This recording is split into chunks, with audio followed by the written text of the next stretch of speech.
Now, the greatest radio shows of all time. Suspense. The Shadow Node. Washington calling David Harding, Counter Spy. Classic radio theater. The Great Gildersleeve. Fibber McGee and Molly. Dragnet. Gunsmoke. The Lone Ranger. Now, step back into a time machine with your host, Wyatt Cox. Good evening, friends of the Inner Sanctum. Get this and get it straight. The Adventures of Philip Marlowe, starring Gerald Mohr, as it was broadcast 72 years ago today, May 16th, I should say, 1950. The Cloak of Kamehameha. And this one looks like it is a very unusual show, particularly since Philip Marlowe is going to Honolulu. Go figure. We thank you for joining us on this Monday, 16th day of May. This is the 136th day of the year, 229 days left in 2021. First major wagon train heading for the Northwest set out on this date in 1843. 1,000 pioneers from Elm Grove, Missouri, on the Oregon Trail. In 1866, Congress eliminated the half-dime coin and replaced it with the 5-cent piece, the nickel.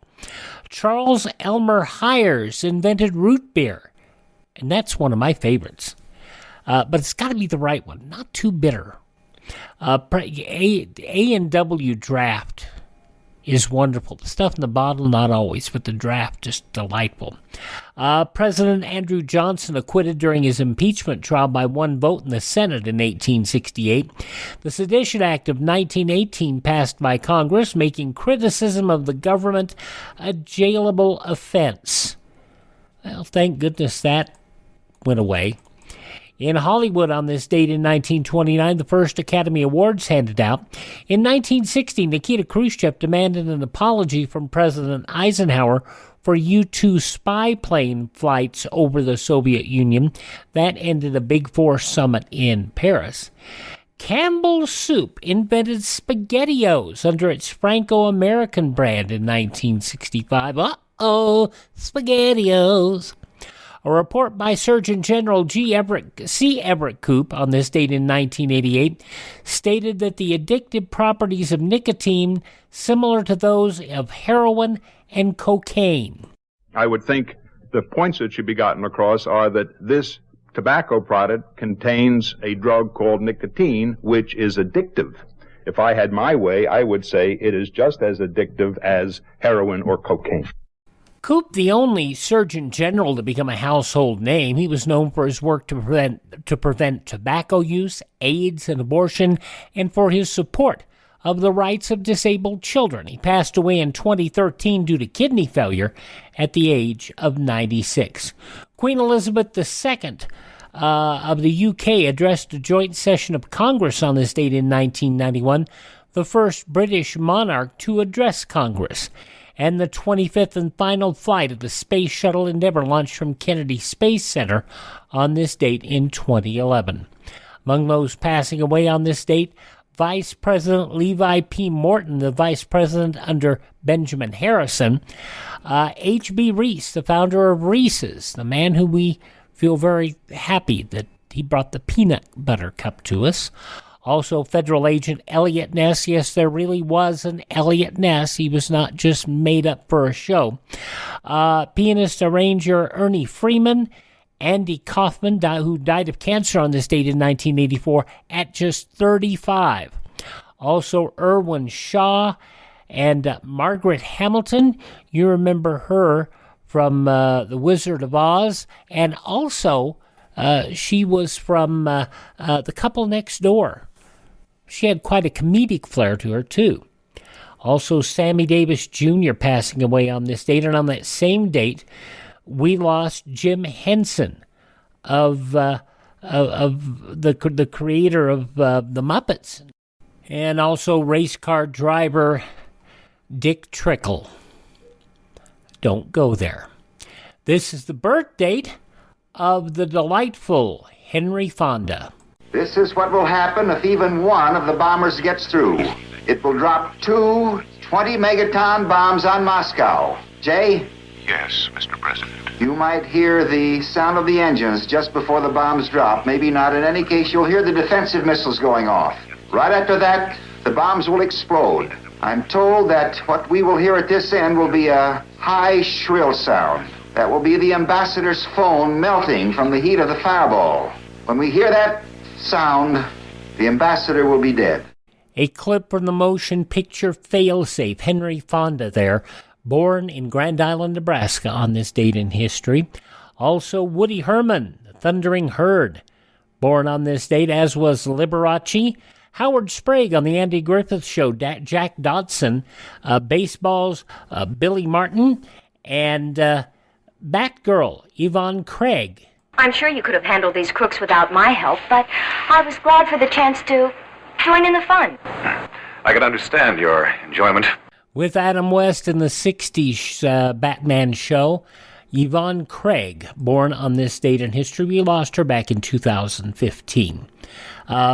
From Con Air, Machete, and the man who did all those TV commercials for Sling TV, Danny Trejo, is 78 today. From Remington Steele, and he was James Bond in GoldenEye, Pierce Brosnan, 69. From Officer and a Gentleman, Deborah Winger, 67. 2 Olympic gold medals in 1972, Olga Korbut, 67. From St. Elmo's Fire and Turner and Hooch, Mare Winningham is 63.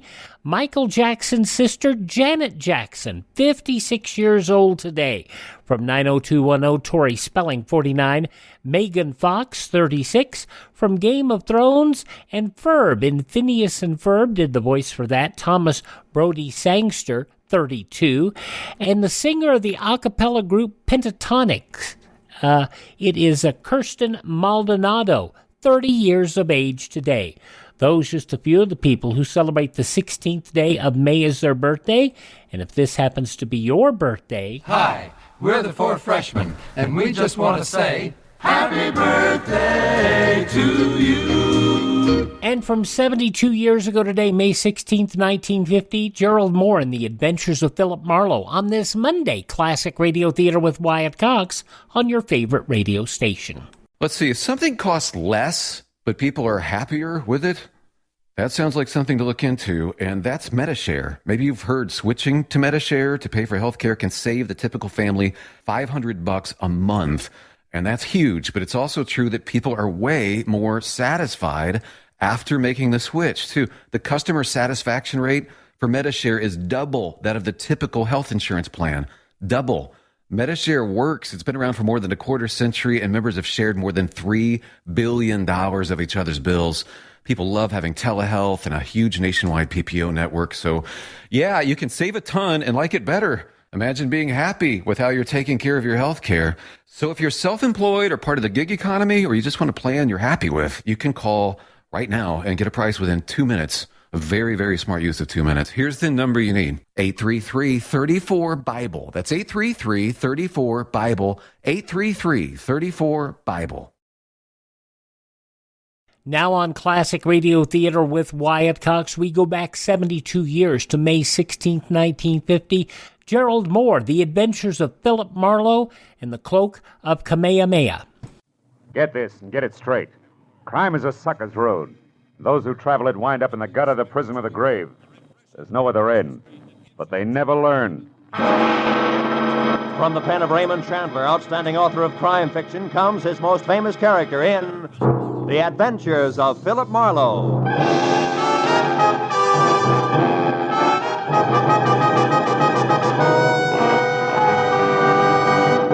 Now, with Gerald Mohr starred as Philip Marlowe, we bring you tonight's transcribed story, The Cloak of Kamehameha.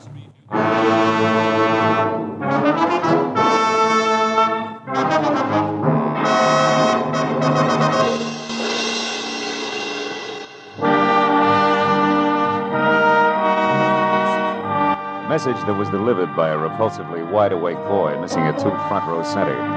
Arrived at 6 in the a.m. and had come in 2 parts. The first, scrawled in black ink on a wrinkled piece of paper, said, Marlowe, get hold of a taxicab. Pose as the driver yourself, and at exactly 8 o'clock this morning, come past 8840 North Ogden Drive. Signed, Pollard Schindler. The second half, it made more sense. It was printed in neat letters on neater green paper, and under an engraving of Benjamin Franklin read 100 silver dollars, payable to the bearer on demand. So at exactly 8 o'clock, I was behind the wheel of a hired cab, leather jacket, peak cap, toothpick, and all, and within Hay taxi distance of number 8840. Mr. Pollard Schindler, a round man in square clothes with haircut to match, was not late. You there! Taxi, wait! Yes, sir. Cab? Of course. Why do you think I am shouting my head off? I want to go to the international airport. Do you understand? The international airport at Inglewood. Okay, Inglewood. International Airport it is. Marlowe, the meter. Quick, put the flag down. Every minute I'm being watched. Huh? Oh, yeah. Watched by whom, Mr. Schindler? I don't know. Now listen carefully, Marlowe. Later, you are to go to the Haymaker Hotel and wait for a young lady named Lenny Collier. Uh-huh. Then, at the hour she designates, you go to her house, number 44 Diamond Head Circle, and pick up the cloak. Now, wait a minute. Holly Moana, Les Diamond. What is it? The hotel isn't by any chance in Hawaii, is it? Didn't I mention this in my note? No, you didn't. Or did you mention picking up a cloak? That just proves I haven't been myself ever since yesterday. Yesterday, I received this anonymous letter that's postmarked Honolulu. All it says is, Kamehameha's cloak of golden feathers will bring no less than death. Oh, great. Marlowe, have you ever been to the islands? Yeah, twice. Once on business and once pleasure. But then surely you've heard people speak of King Kamehameha. Yeah, I think I do. He was back around the 1780s, right? Yeah. Big organizer, conquered Oahu by driving the defenders over the cliff that divides the island in two in the... The Pali. Oh, yeah, Pali. Now, Marlowe, the feathered cloak that Kamehameha wore was about 100 square feet, and every inch of it a golden yellow feather. Uh-huh. And valued at more than $500,000. Hey, how come? The feathers. Oh, the feathers, yeah. They are from the now extinct black mama bird, Marlowe. There was only one yellow feather on each bird. Well, that could explain why they're now extinct. But don't tell me that all this is a game of Collier to Marlowe to Schindler with a cloak that belongs to the museum. Oh, no, Marlowe, it isn't with the cloak you speak of. But Lonnie Collier has another one. Less valuable, of course. It's 1/4 the size. Oh? But it also belonged to the king. And it also is made of the priceless feathers. And is this her property to have in a whole legal like? Yes. Lonnie is wealthy. About 25. Went to fashionable schools here in California. And as a result, cares more about fun and pretty clothes than she does priceless heirlooms. I can't understand that. So, for $50,000, I have bought the cloak to resell to a New York millionaire for almost twice that sum. Eh? He loves the island, Lord. Marlowe, Huh? I was right. I'm still being followed. Don't look back. Drive faster? Don't do nothing. This is exactly as I want it. Now, whoever it is will follow me, not you. And when I am in Honolulu, they will still follow me. Well, I take care of the business on hand. Huh? Yes. Now, there's a reservation for you on the next plane. So, after you leave me and collect your cab fare, which will be $500, you drive away. Then later, Marlowe, get back here, aboard your plane and underway. And tonight, when I've got the cloak? Take it back to your hotel room at the Haymaker and sit on it hard. Because unless I am a complete success as a decoy, you will have your share of trouble too, I'm sure. But Marlowe, from what specific direction it will come, I do not know.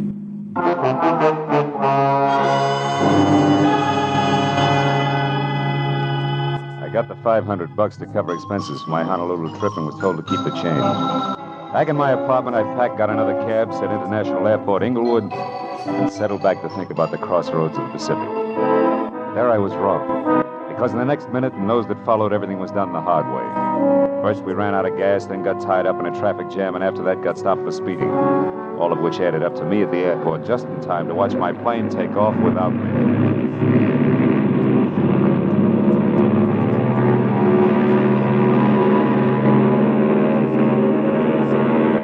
Later, when I told a cherubic clerk in a gray flannel and insipid smile that my name was Philip Marlowe and that I wanted a reservation on the next flight, which was leaving in an hour, things got even worse. You can't be Philip Marlowe, sir. That is not the Philip Marlowe who was on Flight 21 that just left. You have a reason for saying that, huh? I most certainly do. There were 36 seats on that plane, sir, and when she took off, all 36 were full. I know. I checked them myself, and I don't make mistakes. Well, bully for you, boy. But I happen to be both Philip Marlowe and the man who was supposed to be on that plane. Also, Buster, I'm just about out of patience. How do I get on the next plane or don't I? Come on, I can't stand indecision. Well, You what? Mr. Marlowe, I think it can be arranged. That's better. As a matter of fact, I'm almost sure of it.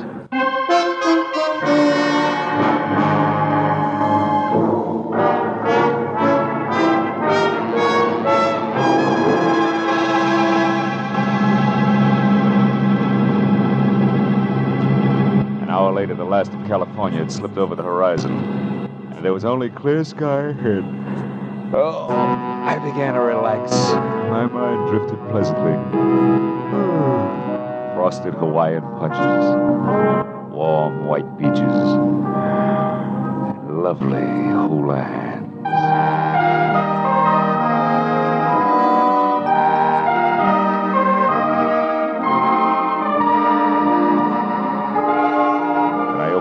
Again, Diamond Head was in front of us, and majestic in the red glow of the evening sun that gave all of the lush Moana Valley I could see a texture of thick velvet. We landed like the airport was made of marshmallows, and a half hour later I was in the lobby of the Holly Moana Hotel. It was cushioned rattan and Philippine mahogany over cool tile, and everywhere laughing, sunburned people wearing anything from Catalina swimsuits to prefabricated hula skirts. So smiling both inside and out, I worked briskly to the reservation desk and told a good-looking Hawaiian in white flannel that I was Philip Marlowe. But at his reply, I stopped smiling both inside and out. But, sir, your reservation was taken 2 hours ago. There must be some mistake. Some mistake? You are Philip Marlowe of Los Angeles, sir. Yes, so right. And look, I've been through this before today because of what I thought was an error due to what, sir? Nothing. Yeah, I'll talk to you later. There was a large circle of mirror on the wall behind the clerk. And even as we had talked, I caught the reflection of a beautiful tan girl in cocoa brown suit, white pearls, and no stockings, who at the mention of my name had done a take that made her long blonde hair whip straight out. When she saw me watching her, she pivoted sharply on a spiked heel and hurried toward the lanai under the banyan tree, where there was Hawaiian music and a lot of different-looking people drinking at glass-topped tables under a three-quarter moon. I stayed near the reservation desk long enough to light a cigarette. Then I followed her. She was seated away from the lobby entrance, and on a hunch that she just might be Lani Kalia, I started for an empty table next to her. But a middle-aged Chinese in gay gabardine and Panama to match slipped into the chair that I was after. So I forgot about being subtle and addressing her as Mrs. Collier, introduced myself as an old and dear friend of Pollard Schindler's. One Leland Dunn. Well, this is a pleasant surprise, Mr. Dunn. But tell me, how did you know what I look like? Well, Pollard Schindler's accent doesn't hamper his vocabulary, Miss Collier. Oh. He used the right adjectives, believe me. I'd love to. But I can't, Mr. Dunn, because Pollard Schindler never saw me in his life. All our business was done by telephone. Okay, my mistake. I'm Philip Marlowe, Lanny, and I want to know when we rendezvous at 44 Diamond Head Circle for the Cloak of Kamehameha. The cloak? Look, you're no more Philip Marlowe than you are Leland Dunn. And if you need a reason, it's because I just left Philip Marlowe upstairs. Now, look, baby, there's only one Marlowe. That's me. I can prove it. I'll bet you can. Forged papers and all. I've already been warned to watch for imposters, so quit wasting both your time and mine and get out of my way. I've got things to do. Now, wait a minute, Lonnie. What Listen. For? Proof that you're actually Kamehameha himself? No thanks, mister. Goodbye.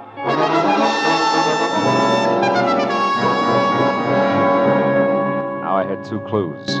One, an obvious party who had assumed the name of Philip Marlowe, and the other, Lonnie Collier. Less obvious, but more intriguing. So figuring the road company Marlowe would keep, I followed Lonnie, who by this time was getting into a long yellow convertible. Before I got to her, she lurched from the curb, so I ran across the street to what I thought was a taxi. But I was wrong, because it turned out to be a chauffeured limousine and being helped in by a small, swarthy item of dubious lineage in a wrinkled cotton uniform was the Chinese in gay gabardine and Panama to match, who had been sitting near us on the lanai.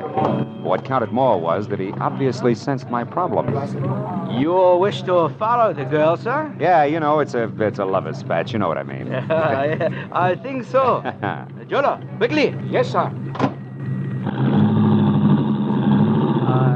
you know where she is going, sir? I'm not sure. Maybe Diamond Head Circle. Maybe it's cleaning, sir.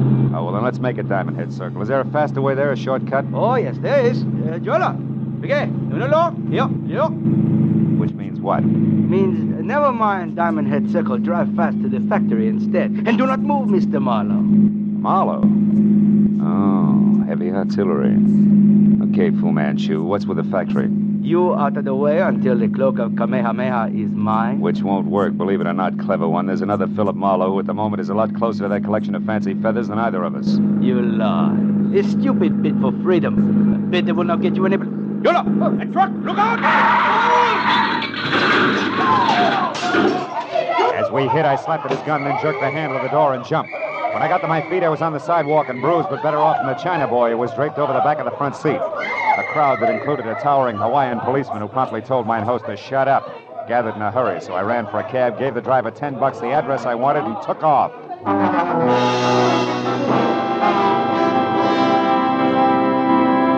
The street on which Lonnie Collier lived was a neat curving strip that rose sharply from sea level up into the shadow of Diamond Head itself. And we were there in less than 10 minutes. Finding number 44 was something else. And another 30 minutes disappeared before we finally parked away from the place, which was glass and Kona wood, tucked deep behind a thick grove of date palms. I told the driver to back down the hill without using his motor. Then I slipped into the grounds and carefully moved toward the house, until what I thought was the trunk of another palm stepped into my path.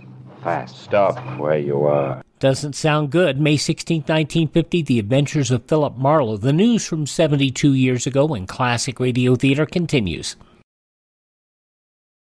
You know, for years you've heard me talking about My Pillow here on Classic Radio Theater. And the My Pillow and Mike Lindell have right now a huge buy one, get one free extravaganza. And what are the things they include? They include several different varieties of My Pillow. The Giza Elegance My Pillows are buy one, get one. Roll and Go Anywhere My Pillows. I, by the way, have one by my recliner. It is delightful, and many times I don't intend to doze off, but I do. Also, the 6-piece towel sets and bed sheet sets, those are all available. Buy one, get one. Now, they've set us up our own page over at MyPillow.com. You go to MyPillow.com/USA. That's MyPillow.com/USA, and you will find links to all the current buy one, get one specials. Plus, with everything you buy now, you get Mike's softcover book, What Are the Odds? From Crack Addict to CEO. It's a $20 value, but you have to use the promo code USA. You get the book free when you purchase anything. Dog beds, $19.99, as low as $19.99 with the promo code. And you know those dogs love the My Pillow dog beds. And the My Pillow slippers, pet blankets, complete mattress systems, 2-inch mattress toppers. Those are delightful. Go to MyPillow.com/USA or call 1-800-951-8175. Use the promo code USA at checkout. MyPillow.com/USA, promo code USA, and save you a great deal on a great night's sleep and other things when you go to MyPillow.com/USA.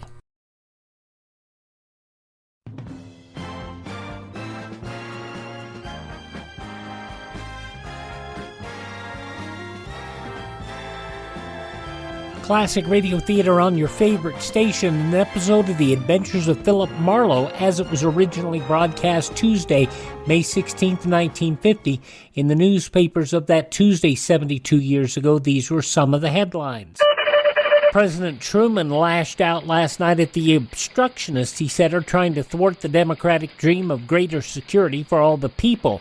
Climaxing a 6,000-mile whistle-stop tour, the president told a cheering throng of party faithful that overflowed the 22,000-seat Chicago stadium he hopes these obstructionists will be removed in the November congressional elections, declaring that only the Democrat Party can make come true the American dream of better health, education, security, and recreation for all. The president said, quoting, "There are still many backwards-looking senators and representatives who have tried to defeat every progressive measure they could and to obstruct and delay those they could not defeat. Russia has protested in a note to the Tehran government that Iran is using American experts to take aerial photographs along the Iranian-Soviet frontier, that from the Moscow radio. It said border surveys made during oil prospecting operations are of military significance and objected strenuously to their being carried out by foreigners. The broadcast, recorded in London by the Soviet Monitor, said the Kremlin had accused Iran of pursuing in this area aims which are incompatible with good neighborly relations between the USSR and Iran. It called on the Tehran government to take the necessary measures to eliminate the abnormal position that has been created. The Soviet government has decided to cut German repatriation payments, that according to the Moscow radio. The announcement came after a week-ending statement by the big three foreign ministers in London that the U.S., Britain, and France had agreed to relax controls on West Germany, but that no peace treaty is possible while Soviet policy remains unchanged. A State Department official in Washington characterized the Soviet action as a sort of empty gesture. Republican Senator Joseph McCarthy demanded yesterday President Truman fire Secretary of State Dean Acheson and said his fight to expose alleged communists in the State Department has only started. In a quick countermove, the State Department unleashed its third blast in 24 hours against McCarthy, digging up an episode in the Wisconsin senator's early political career and hurling a rebuttal to McCarthy's charges that the department's loyalty files have been rifled. The department said in Washington last night it has evidence that when McCarthy was a Wisconsin circuit judge 9 years ago, he himself was judicially rebuked for destruction of evidence. The 1941 episode has been discussed publicly by others. And those some of the day's top news stories as reported in the newspapers of Tuesday, May 16th, 1950, on your radio, The Adventures of Philip Marlowe, which continues now on Classic Radio Theater. At the top, which was over 6.5 feet, there was a shock of flaming red hair. The whole frame was half covered in dirty yellow shirt, once upon a time white ducks and battered brown sandals. Who are you? Someone with an appointment to see Miss Collier. Why? You belong to this place? Yes, and this place belongs to me as well. All of it, Miss Collier included. She's mine to protect, you understand that? Malahini. Malawitch? Malahini, greenhorn tourist, a kind that I hate. A kind that's ravaging all that's beautiful, stealing the islands from those they belong to. Take it easy, Red. I'm not here to stick your pretty island in my pocket when you're not looking. All I want is words with Lonnie Collier. You're like the rest of them, trying with cunning and deceit to turn her head away from these shores and toward the mainland where you come from. I won't stand for it. Why don't we break this round table up and get to the house? I'm in a hurry. All right. But I'm sure that Lonnie will be on my side. So sure, in fact, that we really shouldn't disturb the flower. Should we? Should we, Malahini?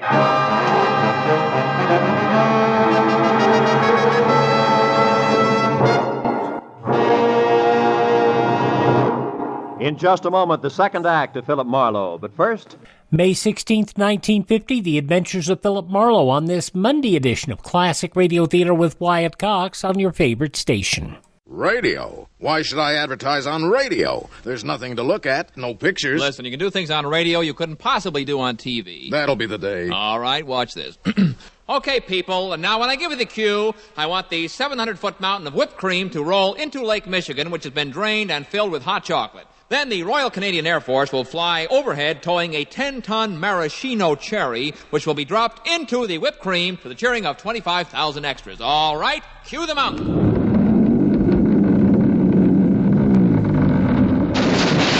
Cue the Air Force. Cue the maraschino cherry. Okay, 25,000 cheering extras. Now, you want to try that on television? Well... You see, radio is a very special medium because it stretches the imagination. Doesn't television stretch the imagination? Up to 27 inches, yes. She was born in a humble shack amidst the lemon groves of Goleta, California. Mommy, don't cry. You know what they say? When life gives you lemons, make lemonade. I was gonna say life sucks, and then you die. But I like yours better. And with that, Alexandra Johnson launched her lemonade stand. Lemonade, nickel a glass. Every day, even during the frigid California winters, a bone-chilling 72 degrees, you could find her. You can have it sour, you can have it sweet. Little girl's lemonade will knock you off your feet. The little girl with the sour brew wanted more, national distribution, franchises, and so she rolled out a well-budgeted advertising campaign. Me and the rest of the dockwakers only drink little girl lemonade. She was made president of the International Sour Drink Association and chosen to give the keynote speech at their convention. You all set with words of wisdom, honey? You know what they say, Mommy. Always advertise so consumers think of your product first. I was gonna say never swallow a lemon seed or a watermelon on your tummy. This fabricated but interesting story is to remind you that it's called advertising and it works. Put your message on this national advertising platform by emailing classicradiotheater@gmail.com. classicradiotheater@gmail.com. Jack Webb on Tuesday's Classic Radio Theater with an episode of Dragnet from 69 years ago, May 17, 1953, The Big False Move. Thomas Stanford confesses to robbing a store, but Sergeant Friday proves he was at work at the time of the robbery. That's coming up on Tuesday's Classic Radio Theater, but now the conclusion of The Adventures of Philip Marlowe, starring Gerald Mohr, 72 years ago, May 16, 1950. Now with our star, Gerald Mohr, the second act of Philip Marlowe, and tonight's story, The Cloak of Kamehameha.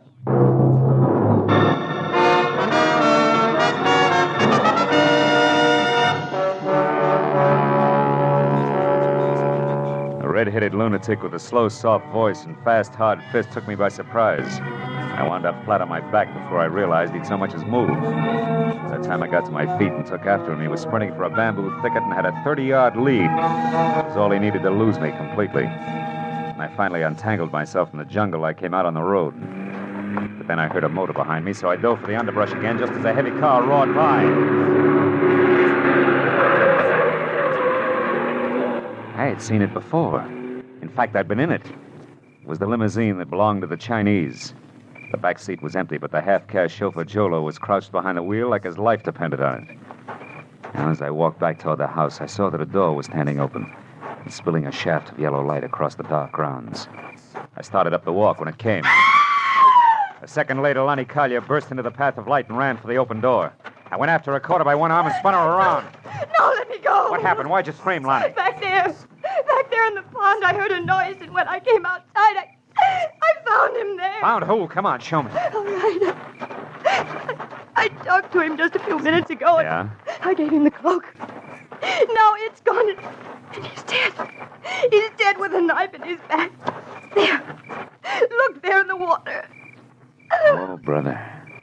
Who is it, Lonnie? Do you know him? Yes. Yes, that's Philip Marlowe. The skin on my neck crawled as Lonnie tagged the thing in the lily pond with my name. He was face down in the shallow water, and 3 inches of crooked steel and the ugly curved handle of a kriss stuck straight up between his shoulder blades. Somebody had made a very grim mistake. But it took 5 minutes of argument and a thorough checking of all the credentials I carried to convince the badly frightened Lonnie. I dragged the body out of the water and up onto the grass. Then I went through his pockets. What did you find? A card from the Hawaiian Island Art Products Company Limited, number 12, Harbor Street. Mean anything? No. No, I've never heard it. What's that on the back? Flight number and departure time of the plane I was supposed to take out of Los Angeles. Whoever he is, he's been one jump ahead of me all the way, right up to your lily pond here. Tell me, was anyone with him when you gave him the cloak, a half-caste in a chauffeur's uniform, for instance? No, he was alone. I gave him the cloak just as Schindler had instructed me to. Now, listen, Lonnie, there was a down-at-the-heel redhead here just before you came out. He claimed to be a friend of yours. Yes, that must have been Lawrence Cochran, the poet. They're making him rugged these days, huh?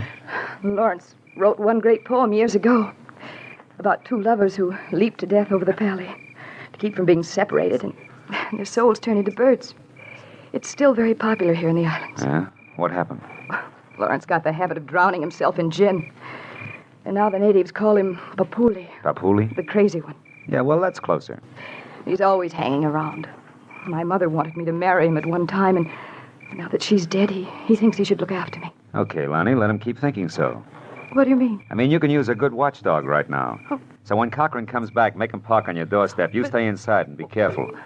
And with guys named Philip Marlowe getting knives in their backs, I've got a few things to do myself, but fast. All right. I'd like to borrow that souped-up convertible of yours. Where are you going? Number 12 Harbor Street in the Hawaiian Island Art Products Company, Limited.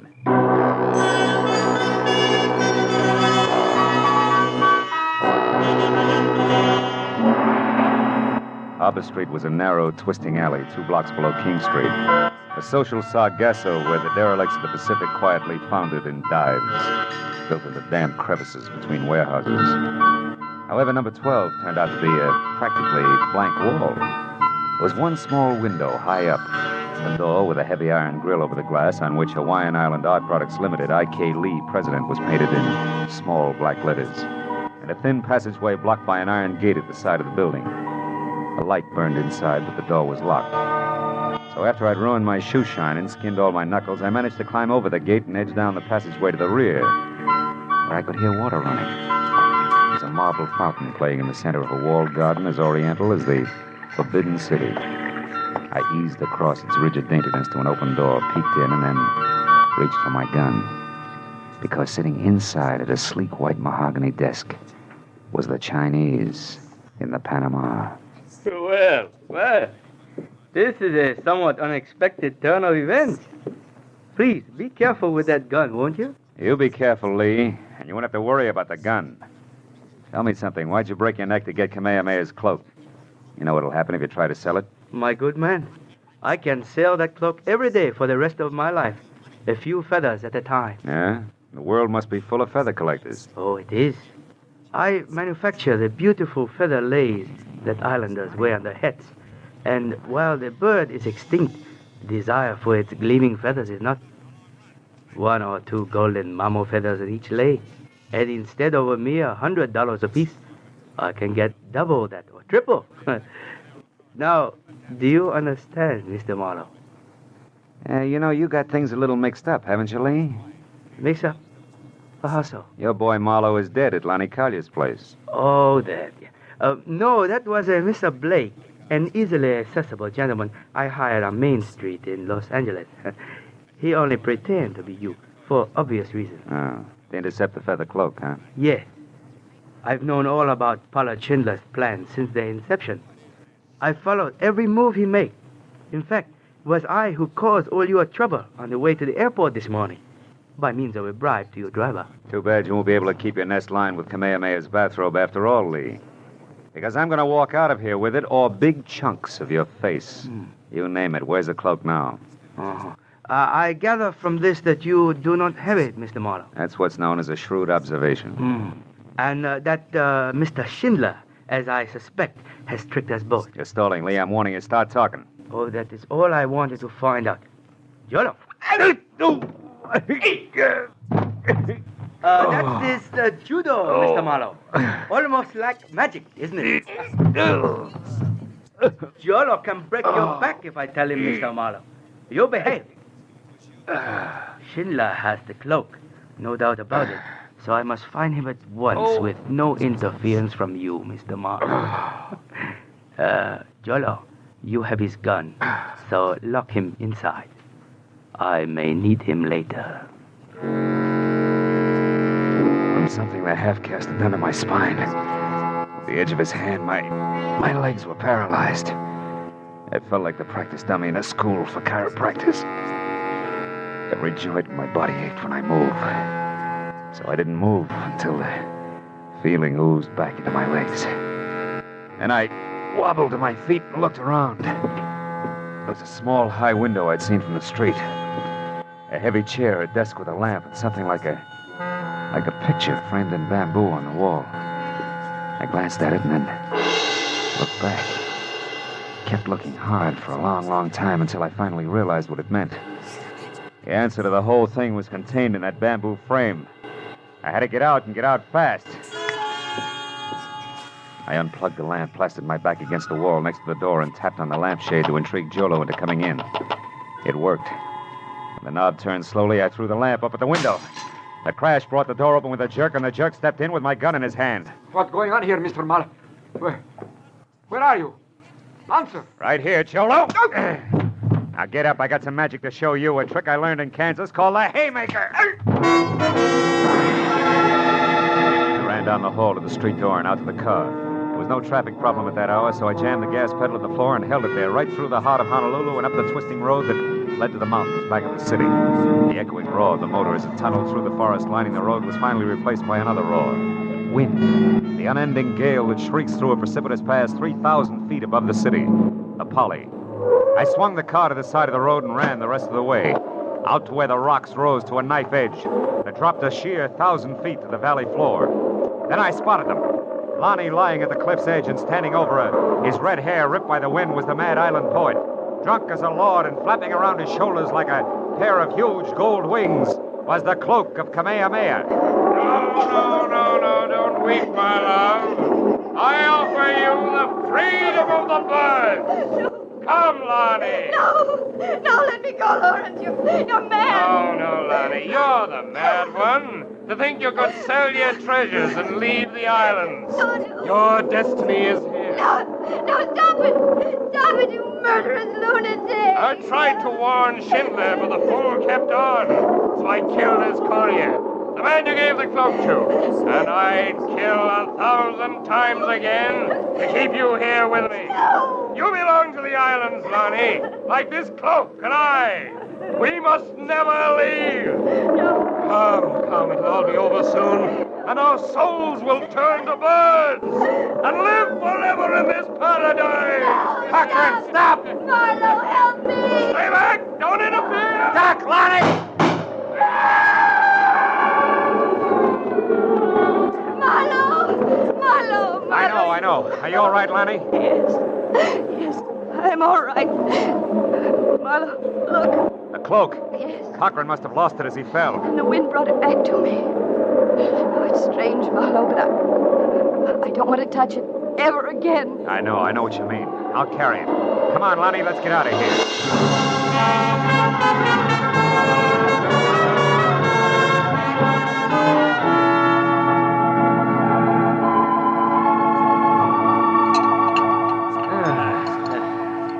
Nothing like ham and eggs and good black coffee in the morning sun to make one forget an ugly night. Right, my friends? Oh, you're absolutely right, So Mr. right. Schindler. More coffee, Phil? Mm-hmm. Oh, thanks, Lonnie. So, Lee was picked up by the Honolulu police, huh? Sure. I had it all set up. He'll spend some time in prison. And Jolo, too. By the way, he was still unconscious when we got to him. What in the world did you hit Jolo with, Marlowe? Enthusiasm, mainly. And that's when you got away and came up to the Polly, wasn't it? Mm-hmm. Phil, how did you know it was Lawrence and where he'd be? Well, it's all tied with that one popular poem that Cochran had written, Lonnie. Oh? That anonymous letter you got in Los Angeles, Mr. Schindler, was a line from that poem. Kamehameha's cloak of golden feathers will bring no less than... How did you find that out, Marlowe? Well, you see, when I was locked up in Lee's factory, I saw a full copy of the poem on the wall in a little bamboo frame. Oh. When I came to that line you just quoted, it stuck out like it was printed in neon. See, for me, that pegged Cochran as the killer. Going on that hunch, I tried to look at things from his angle. He was a murderer, sure to be caught, desperately in love, insanely possessive of everything he thought belonged here in the islands. And he was an unbalanced lush as well. Rest of it figured, that's all. Oh, I see. And when he was cornered, he went back to the one important thing that he'd ever done. Exactly, Lonnie. He was lost. So he identified himself with the hero of his poem and took that as the only way out. It's amazing. Yeah, truly an amazing thing.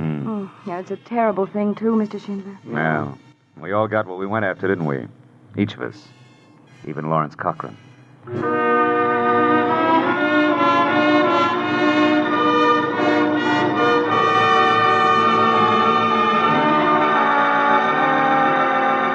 Schindler left to catch a plane for the mainland, and Lonnie said aloha and left to get ready for our date.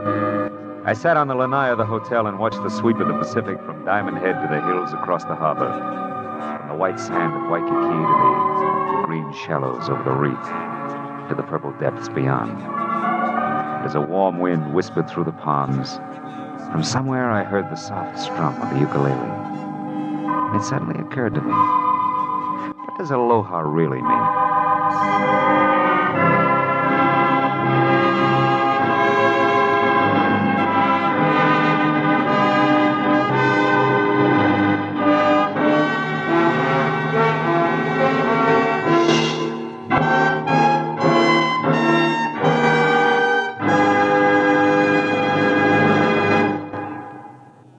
The Adventures of Philip Marlowe, bringing you Raymond Chandler's most famous character, star Gerald Mohr, are produced and directed by Norman MacDonald and are written for radio by Robert Mitchell and Gene Levitt. Featured in tonight's transcribed cast were Wilms Herbert, Lynn Allen, Jack Crucian, Dan O'Herlihy, Byron Kane, and Peter Leeds. The special music is composed and conducted by Richard Arant. May 16th, 1950, 72 years ago, The Adventures of Philip Marlowe on Classic Radio Theater with Wyatt Cox. Please thank this radio station and support their advertisers. It is their kindness and courtesy that allows us to be with you each and every time we roll around here on your favorite radio station. And would you also do me a favor, if you like our show and you want to hear all of our shows, because we do 21 hours a week of classic radio theater. You can catch them all on demand. If you miss a day, you don't have to miss a show. You can hear them. Most easy way is through our webpage, classicradio.stream. You can stream shows there to learn more about classic radio collecting and contact me. You can also get links to all the places that our shows are available, including Spotify, Spreaker, Apple Podcasts, Google Podcasts, Amazon, or Facebook. There you go. Search for Classic Radio Theater with Wyatt Cox. Have a great day. Tell all your friends the great radio shows are right here at this spot on the dial. Classic Radio Theater with Wyatt Cox on your favorite station.